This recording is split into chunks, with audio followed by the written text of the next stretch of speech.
menyampaikan bahwa penetapan tersangka ya untuk menentukan penetapan tersangka itu minimal 2 alat bukti.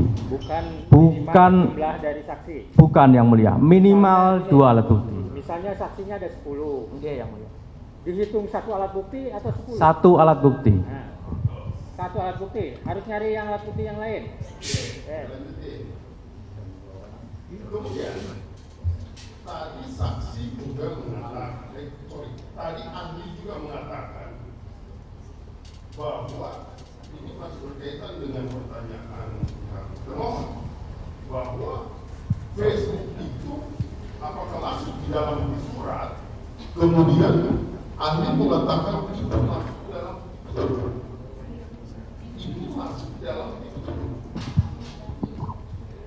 Sudah, ini bagus, nanti bagus itu. Kalau di masih kedengaran jelas suara itu. Ya. Kalau memang kalau di sana memang sepertinya tidak masuk, tapi keluarnya ada keluaran, ya, suara keluar.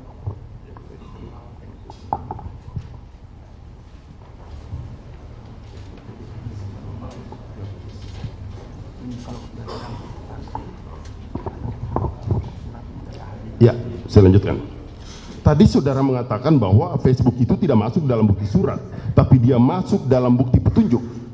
Kalau yang kemudian Facebook adalah masuk dalam bukti petunjuk, maka saudara ahli, saya mau merujuk kepada pasal 188 ayat 2 untuk mempermudah ahli menjawabnya, maka saya akan sedikit membacakan.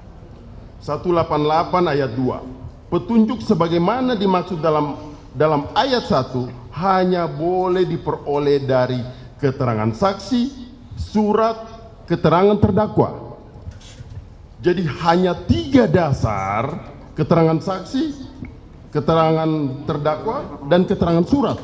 Hanya ini dasar yang bisa menunjukkan bahwa itu adalah petunjuk. Kemudian ahli tadi menyatakan bahwa Facebook itu adalah masuk dalam kategori petunjuk. Bagaimana jawaban saudara ahli atas pertanyaan saya ini?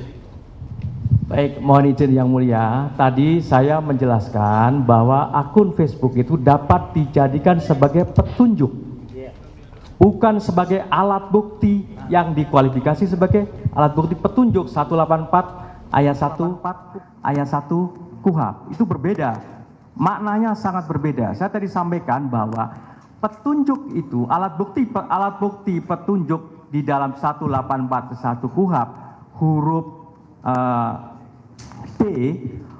D itu akan diperoleh pada pemeriksaan di pengadilan dalam perkara pokoknya, tidak dalam dalam tahapan penyidikan.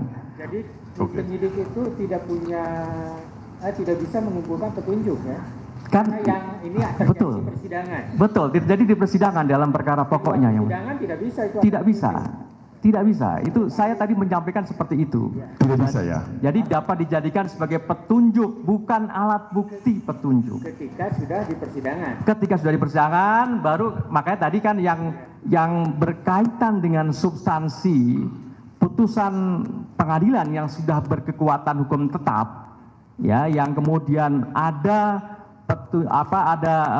di dalam pertimbangannya yang menyebut adresat DPO dan seterusnya, itu sebagai petunjuk bagi penyidik untuk kemudian ditindaklanjuti untuk mencari dan menemukan alat bukti. Nah, alat buktinya apa? Ya, alat buktinya 184 ayat 1 huruf A, huruf B, huruf C.